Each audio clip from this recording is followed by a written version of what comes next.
Okay, today we are watching a program that I am very terrified about because apparently it is more dangerous than dynamite. That's what we're watching today. More dangerous than dynamite. I just realized that my mustache really works for this topic. I don't know what this is about. I can only guess, but I'm feeling my mustache tingling already based on this title. There is nothing about who made this program or when it came out. The title, More Dangerous Than Dynamite, is all we have to go on. So let's dive in, right? The very first frame of this says distributed by the University of California Extension Berkeley. So I guess maybe that's where this came from. It says distributed by universities, so maybe it wasn't produced, but so far this is the only name I have attached to this. Oh, okay, here we go. So the California State Fire Marshal presents More Dangerous Than Dynamite. Interesting, the California State Fire Marshal. Okay, but I have to ask, what is more dangerous than dynamite? I'm trying to think of it now, and I just can't come up with anything besides the atomic bomb. I don't think it is the atomic bomb. Based on the California State Fire Marshal, I don't think this is the atomic bomb we're talking about, but I don't know what's more dangerous than dynamite. So I want to guess what is possibly more dangerous than dynamite, but I can't even come up with it. Maybe no, because it doesn't make sense with the fire marshal. I was gonna say chemical weapons, but why would the California State Fire Marshal care about chemical weapons? So I don't know, it must be fire. Oh, there you go. Yeah, transition straight into fire. Yeah, okay, it transitions straight into flames. So maybe fire is the thing that's more dangerous than dynamite. I guess I should have been able to guess that. That's just too general if you ask me. Wow, that was actually a pretty cool cut right there. They had the flames come up and they cut the title card to another credits card. And that was pretty stylish what they did right there. Produced and photographed by Chester N. Hess and Guy Hazelton. All right, so that's who made this. Chester Hess and Guy Hazelton. Interesting, good. I'm glad we know both the producer and the photographer because I like to shout those guys out sometimes. But we also have Captain O.J. Emery as the technical assistant. I like that. I like that. I like how he was a captain. Captain O.J. Emery for technical assistant. That's funny.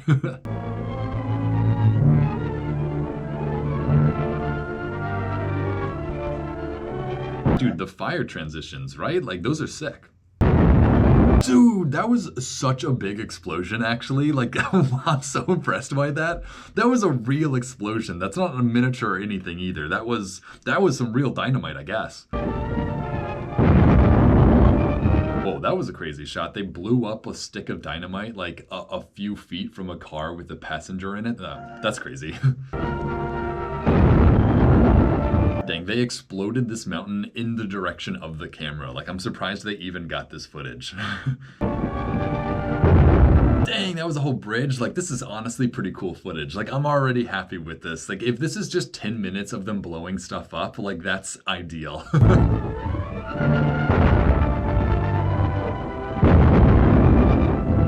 They just blew up this house from the inside. So we're getting to see a whole bunch of different applications of dynamite, I guess. I don't know how pertinent that's going to be to the plot of this, but I guess if it's called More Dangerous Than Dynamite, then you have to start somewhere. I guess if you want to establish something as more dangerous than dynamite, you have to establish dynamite as being dangerous already. So I guess that's what we're doing here. Bulletin, every year in the United States from accidents in their own homes. Does this statement make sense? I feel like this is not a proper sentence.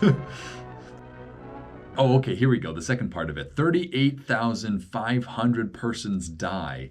170,000 people's disabled for life and 5 million injured from dynamite or from something else. Maybe this is what's more dangerous than dynamite. I think maybe that's the case. They're really teasing us though. They're drawing out the answer of what is more dangerous than dynamite. You would assume if it's so dangerous, then you would want to tell people that, you wouldn't want to just allude to it being dangerous. What is it? What kills 38,000 people a year?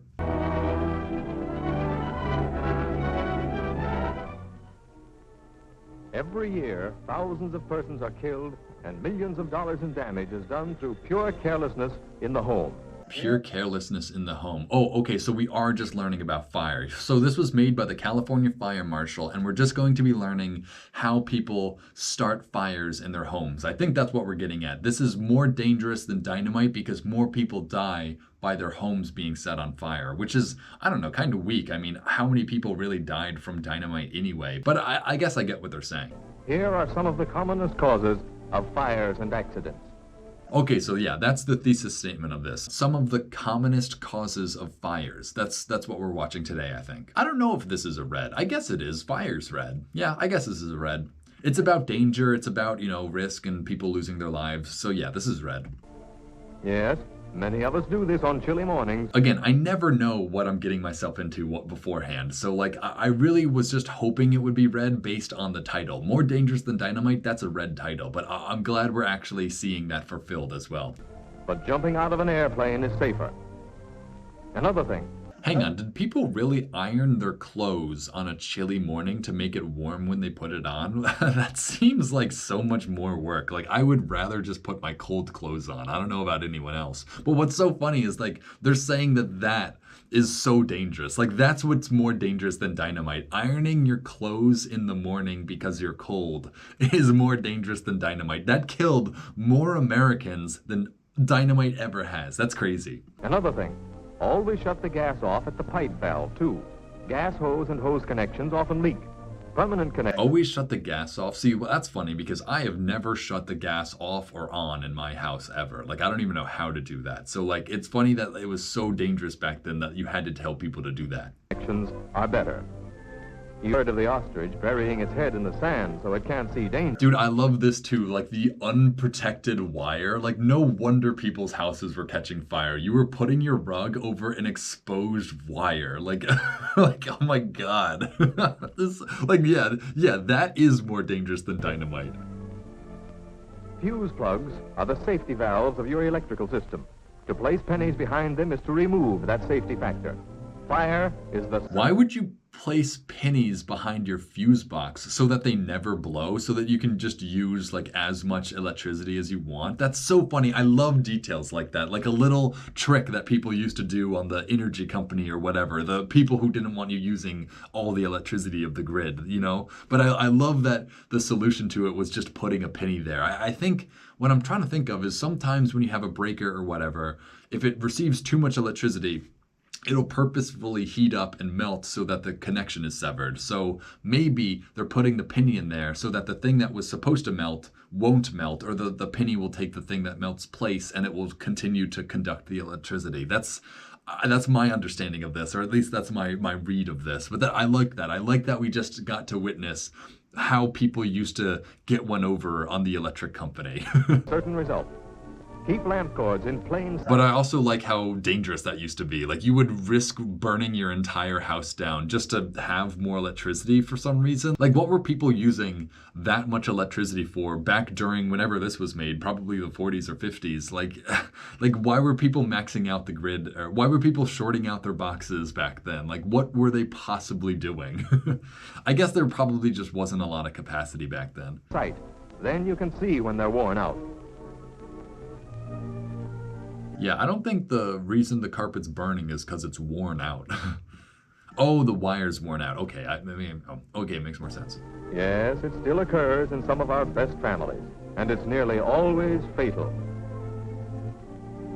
Dang, I guess that's true too. People would just drop their cigarettes and light their house on fire. See, that's what's so crazy. I feel like most of the fabrics in my house nowadays are like fire retardant. Like my couch, like you couldn't even set my couch on fire if you tried. So it's interesting how back then, more of the materials they used were a lot more natural and a lot more flammable. So you did have a lot more fires starting a lot easier. It seems impossible to me to start a house fire with a cigarette. Like I could put a cigarette out on my wooden floor and have no problem. So it's crazy to think that back then, because of the materials people used for blankets and stuff, you could light your house on fire with a cigarette. That's something that you don't really realize is how lucky and how safe we are because of our understanding of material science and the fact that we make goods now that are fire retardant. That's another thing that watching these old programs reveals to you is how lucky we are to be in an age where most of our stuff won't immediately catch fire. But back then, pretty much anything would. This is often as sure and as effective as the electric chair. Burn rubbish in an approved incinerator.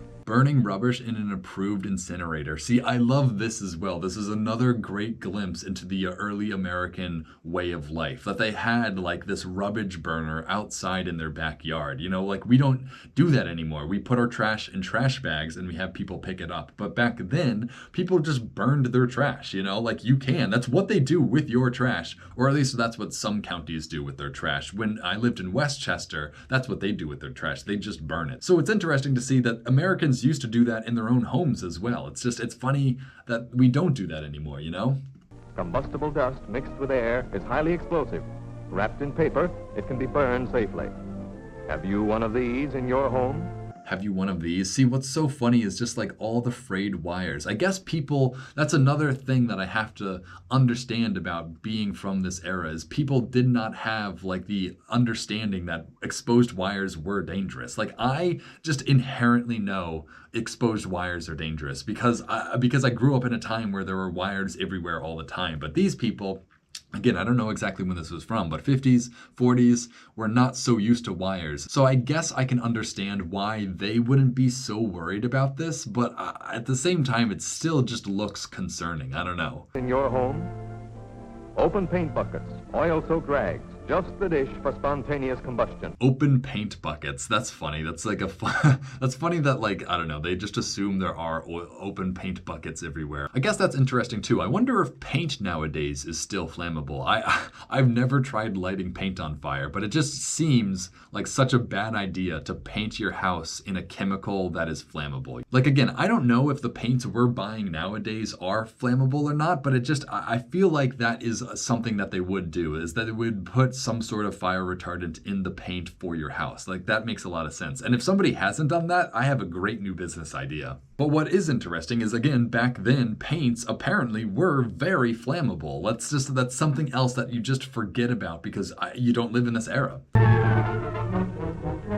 1 gallon of gasoline or other flammable fluid used as a cleaning solvent has the explosive force of 83 pounds of dynamite? What? 1 gallon of gasoline or flammable fluid used as a cleaning solvent? I'm sorry, I'm lost. We're using gasoline as a cleaning solvent for like the floor, windows? What are we using? I hope you're not cleaning like your silverware with gasoline. I mean, I guess it's sterile. I guess it doesn't matter. But like, I don't know. I've never heard of people using gasoline as a cleaning solvent. But I guess that's why. I guess it has the explosive force of 83 pounds of dynamite. So that's just so funny. Oh, I just can't believe that people would use gasoline as a cleaning solvent. That is really a preserved aspect of the past right here. I need to see somebody doing this. I need to know what they were cleaning. Are you cleaning like, what are you cleaning? I don't know. What do you clean with gasoline? I guess anything. I just don't understand it. So is that the real danger? Hang on. So were all of those examples of fires like a danger, but using gasoline as a cleaning solvent seems like the specific danger that they're hitting at now. It seems like this is what has the explosive force of 83 pounds of dynamite. So I think gasoline as a cleaning solvent is what is actually more dangerous than dynamite. That's just so bizarre because I've never heard of people using gasoline as a cleaning solvent. Though, again, I do appreciate just random B-roll of huge explosions for no reason. That's how we should punctuate, like, everything in our videos nowadays. It's just cut to an explosion and then cut back to the plot. Woman dies of gasoline burns. 100 killed in Chinese quake. Oh, that's unrelated. That's woman dies of gasoline burns. That's crazy. I mean, that's really unfortunate. I never would have ever guessed this happening. Cleaning fluid blast victim laid to rest.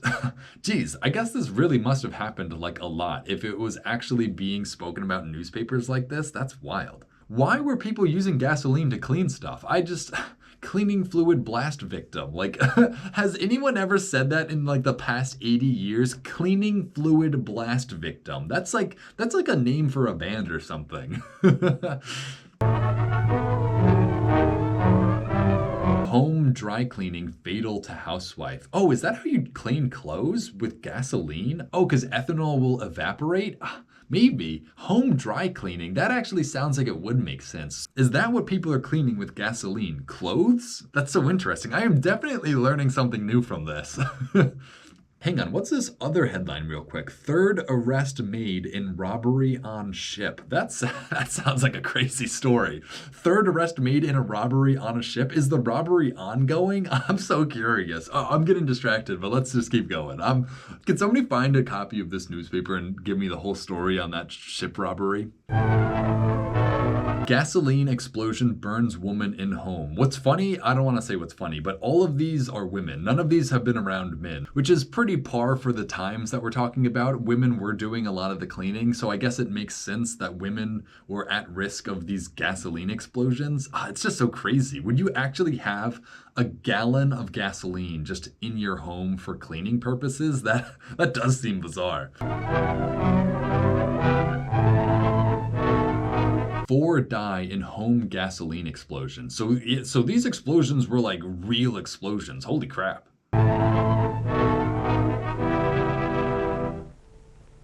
Most people know of the fire hazards of gasoline and other flammable fluids.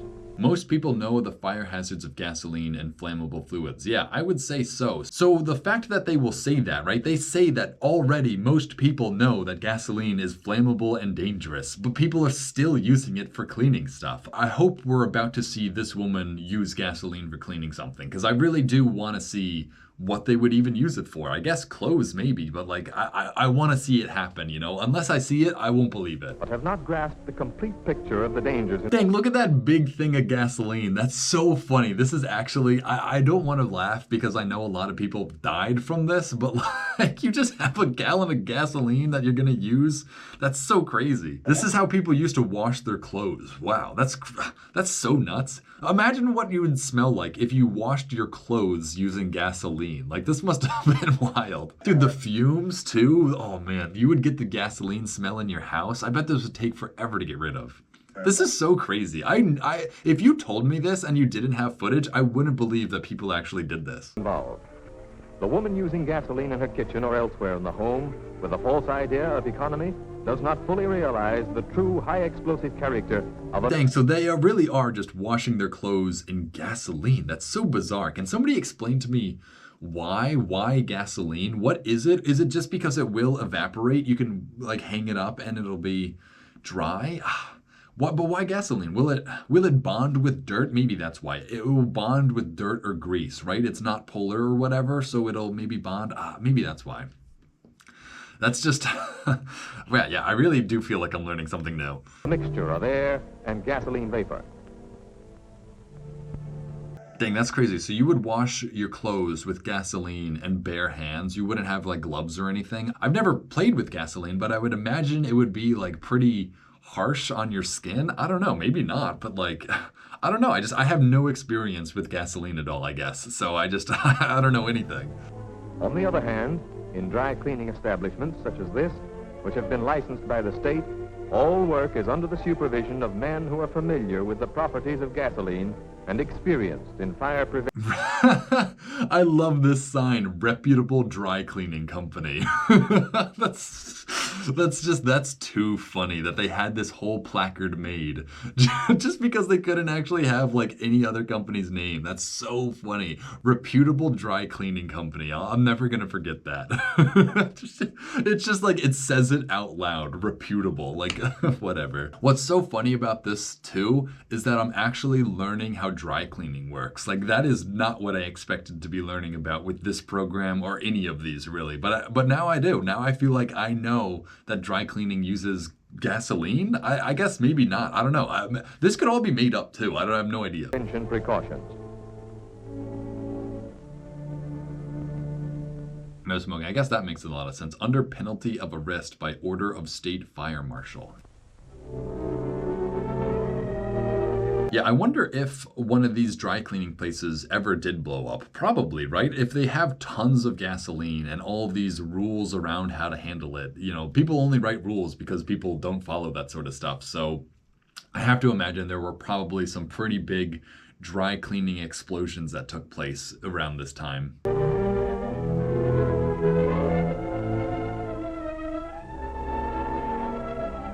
Dang, is this their washing machine? See, oh yes, this is exactly what I want to see is like what people's houses and like the machines they used actually looked like back then. Like this is the American way of life for this time period. All garments to be cleaned are placed in one of these cylindrical metal washers. Oh, this is at the dry cleaners though. So this is the dry cleaners washer. Interesting. I wonder if that's still the case.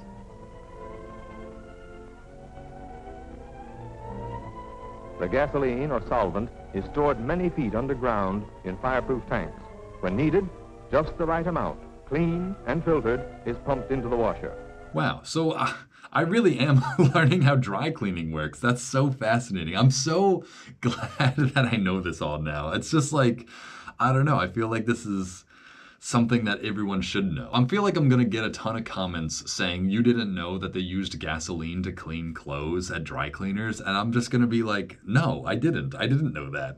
The housewife, however, keeps her whole supply unprotected beside her. She is subject to distractions by other domestic duties during the time she is dry cleaning. Yeah, this is actually like crazy dangerous. Like I'm getting anxious just watching it, to be honest. Like I get why this program was made, but I don't get why this program had to be made. Like I don't get how people thought this was a good idea or safe, you know? Like do this outside maybe, but like even still, like it's gasoline. Like I have such a negative reaction to gasoline. Like I've been taught that gasoline's dangerous. So it's so fascinating to see people not really treating gasoline the same way I'd treat gasoline. And others, even her children, are exposed to this unnecessary peril. And again, it's so funny that like the most dangerous thing in the household, more dangerous than dynamite, right, is just a cleaning fluid for our clothes. It's not like the thing that keeps us warm or the thing that feeds us. It's just like this really unnecessary thing. Like we could just use soap and water, but no, like they needed to use gasoline for some reason. And because of that, like countless people died. Fire inspectors constantly check state-controlled dry cleaning plants. State-controlled dry cleaning plants? That's like, that's a very weird communist suggestion right there. State-controlled dry cleaners. That's just like, it's a funny little phrase, I guess. To see that fire safeguards are in good working order. All machinery and metal parts are grounded to water pipes against vagrant currents and static electricity. Even interior metal parts are grounded with heavy copper wire.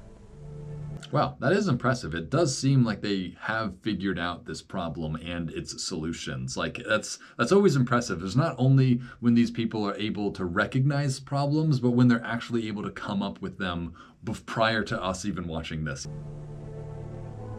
This fusible link melts at 160 degrees and closes the washer door.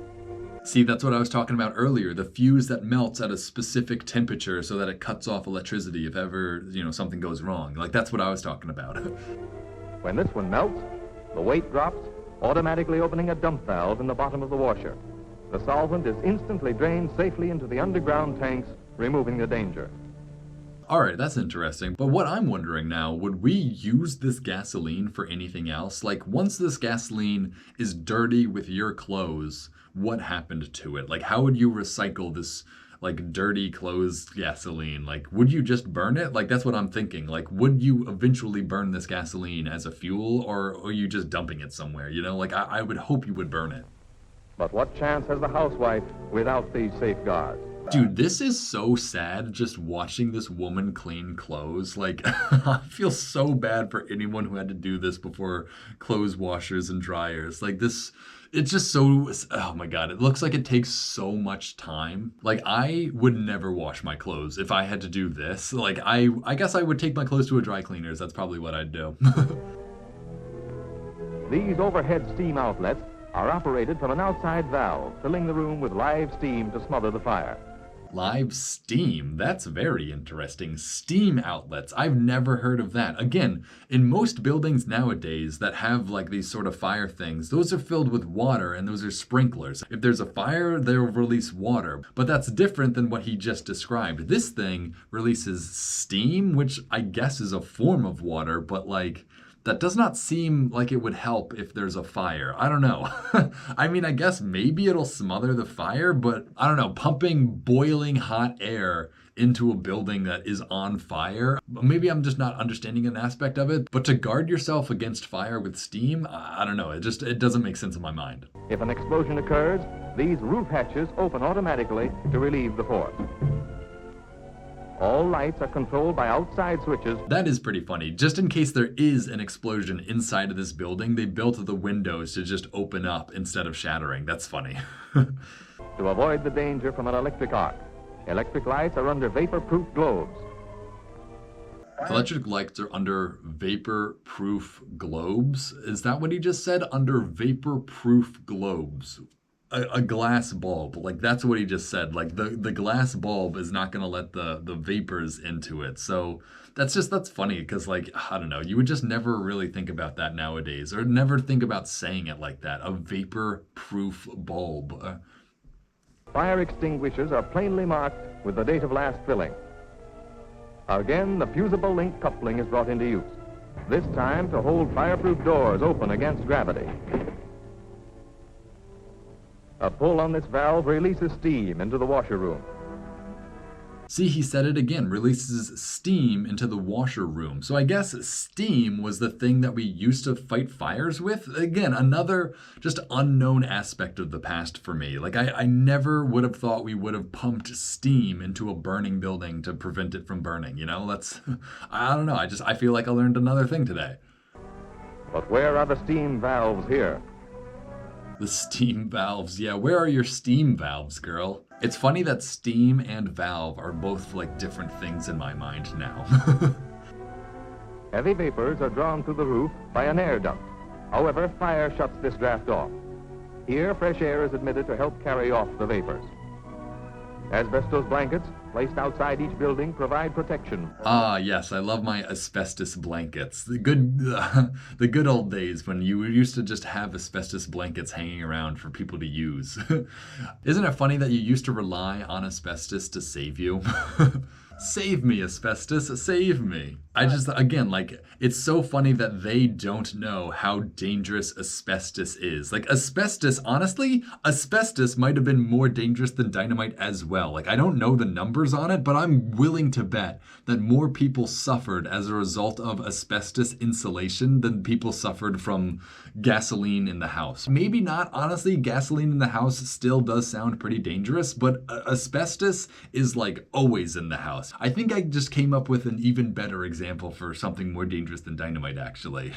In this dry tumbler, suction fans withdraw the solvent vapors and expel them safely. Should the improbable happen, despite these precautions, the explosion would only force the hatches open against the valve lever, and presto, the tumbler is flooded with fire-smothering steam.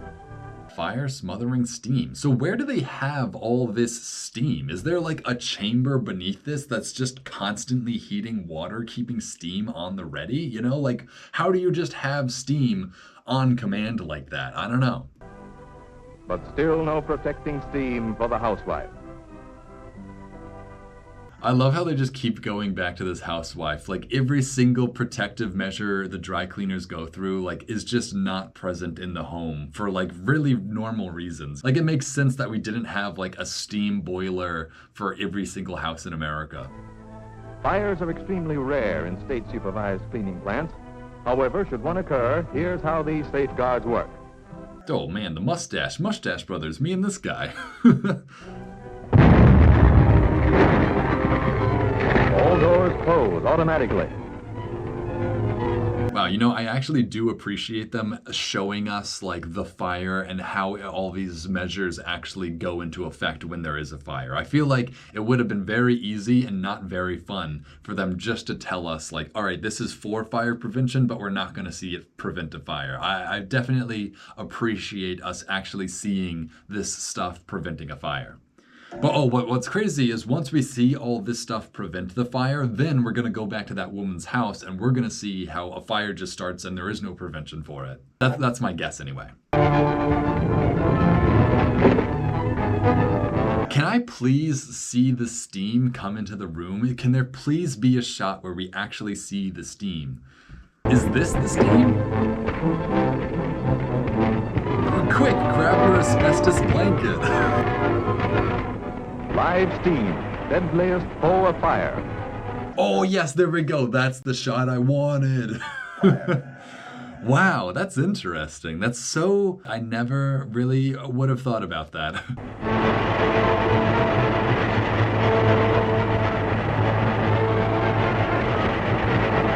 See, here's another thing though, right? Steam is boiling hot, right? It's like 212 degrees Fahrenheit, 100 degrees Celsius. If you just fill a room full of steam and there are people in that room, are you not also gonna kill those people? Like if you turn the room 200 degrees full of steam, you're gonna like bake them, you're gonna cook them, right? I don't know if steam truly is an effective measure for preventing fires and protecting people from those fires. I don't know. Maybe people in the comments have other stuff to tell me about this, but for me, it seems so bizarre that we use steam for this sort of thing. I guess that's the moral of this episode, right? It's just we used to use weird things for very normal purposes.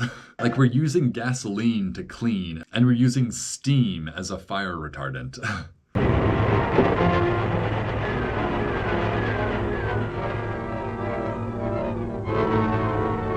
Now, what I want to know is how did a fire start in a reputable dry cleaning company? I'm pretty sure that dry cleaning company was reputable, so I just don't know how a fire started in their factory like that. But the young mother dry cleaning in her home does not have a chance when. I find it so funny that they put the term dry cleaning in like quotes like that, like as if that's like a new phrase that they're saying. You know, like that's what these quotes, I don't know, they're not quotes, but they're kind of quotes, are implying is that this phrase, the phrase that they're saying is just something that isn't totally accepted within the vocabulary of the people at the time. So it's funny to see that the term dry cleaning was still being accepted through quotations in this instance.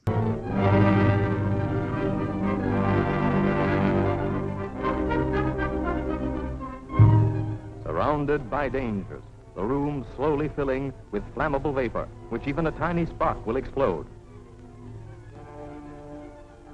Dang, you really had to scrub like every inch of your clothes back in the day. Like, holy crap, does that look miserable. I really am a feminist when I see this sort of stuff. Like when I put myself into this woman's shoes and I live her life, I really do feel sorry for her. Even though her life is honestly pretty good, like she has like all the conveniences of like the modern American life, but like, I don't know, there's something about that domestic lifestyle that just sucks. Especially back then before they had machines. Like they also did not have a dishwasher, and that's honestly even more important than a clothes washer. She had to hand wash everything. Like she might not have even had like a vacuum cleaner, you know? She might have had to like sweep and dust everywhere. Like that's just, I'm sorry for this lady. Flames under the water heater. Even if she does her cleaning outdoors, there is still the greatest danger of all, the invisible menace of static electricity. Dang, I love that little static electricity effect. A very brief, very subtle little static electricity effect, but I appreciate it nonetheless. That was like, somebody had to do that, you know? Somebody had to think about how to make it look like there was static electricity there. That was like a very early interpretation of electricity on film.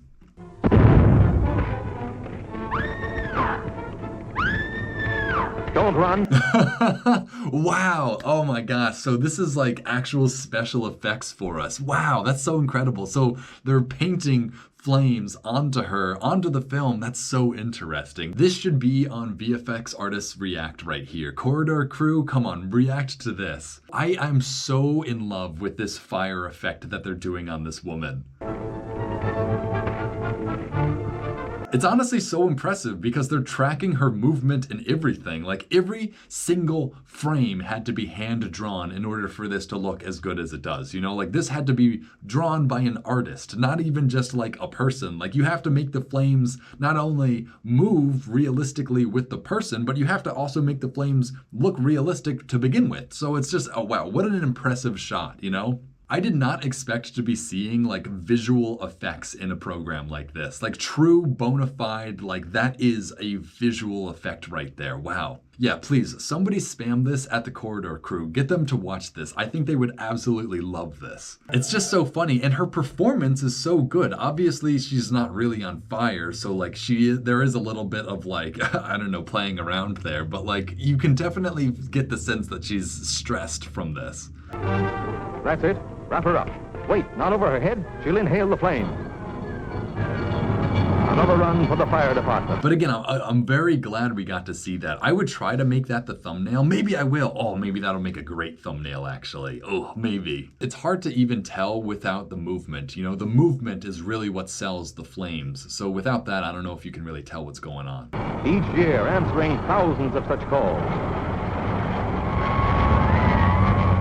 Dang, I love seeing the old fire trucks too. See, that's what I watch these old programs for, is just to see everything old. I volunteered at a fire station for a little, so I got to see up close and personal fire trucks, but none like this. Like this is an old fire truck. Like this is totally different. It's just so funny that they all hung on to the outside. Like that's that's how they got to the scene. It's just like riding on the outside of a fire truck. Thousands of such calls. Every day, ambulances pick up big... The city of Los Angeles. Okay, that's interesting. That's a funny little clue. I guess this was by the California Fire Marshal, so Los Angeles isn't that surprising. But I wanted to know if we could figure out the location of all this. And yeah, this is LA, I guess. Every day, ambulances pick up victims of gasoline fires. Victims of gasoline fires. It really seems like this was like a big problem back in the day. What grim message awaits behind the panels of this silent door? Oh no.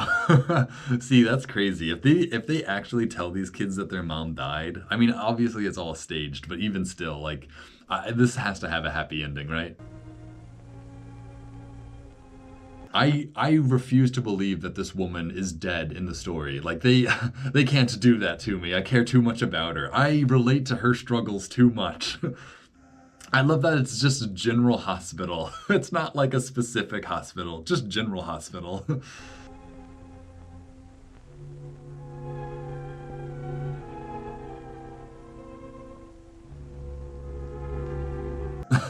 You know, that makes so much sense. The wrappage, the bandage that people used to like wrap around their entire heads, like it's actually making sense why they used to do that, I guess. Even doctors, all too familiar with pain and suffering, are touched by the needlessness of such a scene as this. Like, I don't know, is this really how people would bandage you up back in the day? Or even now? I guess we still do this sort of thing. It looks so not official, you know? It looks so, I don't know, slapdash, really.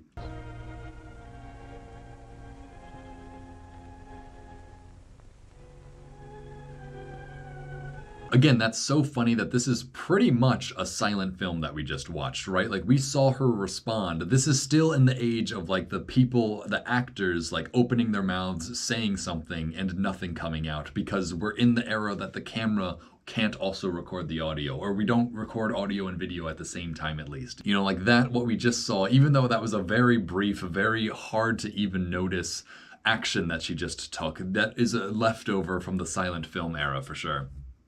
Again, I don't quite know when this was made. I'm guessing 40s or 50s, but still, I don't quite know. But what of the other victims of this useless tragedy? Does this doctor also have a mustache? Yes. The anxious father. Oh, yeah, there we go. The bewildered children. Motherless, perhaps. Motherless, perhaps. That's so messed up. No, fortunately, not in this case.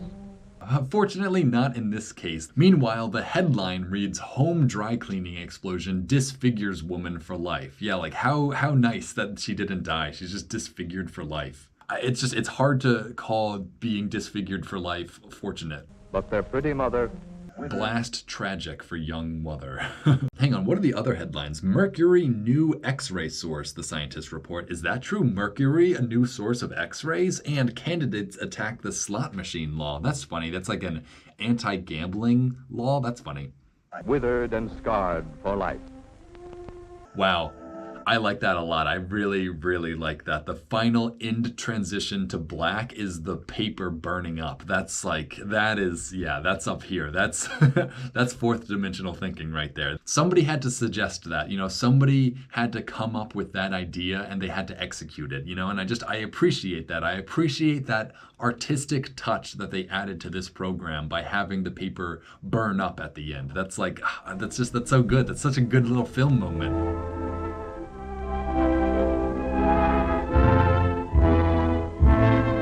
What's so funny is they couldn't get the full paper to burn though, so they just had to eventually fade out anyway. Like, even though they got the transition to black, it didn't happen enough, so they just had to do the other transition they would have done anyway. All right, yeah, the end. All right, Panorama Pictures. That's who made this. I always make an effort to exemplify the people and companies behind this. So yes, Panorama Pictures. I've never actually heard of them before, so Panorama Pictures, that's good. But there you go, the end. That's more dangerous than Dynamite. I guess we learned a whole bunch of stuff actually. This was a very enjoyable watch. I'm always so suspicious of these sorts of programs that are like daily life in America. Like I didn't know really what to expect out of this, but what I got was definitely good. I definitely enjoyed this a lot actually. We got to learn, I feel like, a whole lot of stuff about the past, really. I got to learn how people used to clean their clothes. I learned how people broke into their electric box to get unlimited energy. I learned, not to wash my things with gasoline.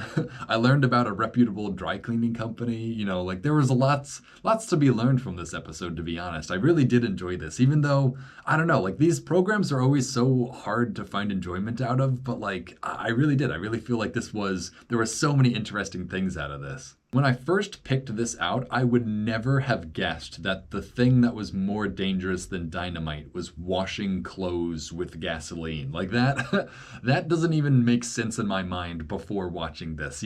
Only after watching this would I even understand how that would make sense. But I guess now I understand how that makes sense. So yeah, I definitely learned something. And I hope you all did too. If you enjoyed watching and would like to help support me and this channel, you can follow the link in the description that'll take you over to the Internet Archive. The Internet Archive is where I get all these old programs from. So if you want to support me, donate to them. And with that, I think we're ready to cut to black.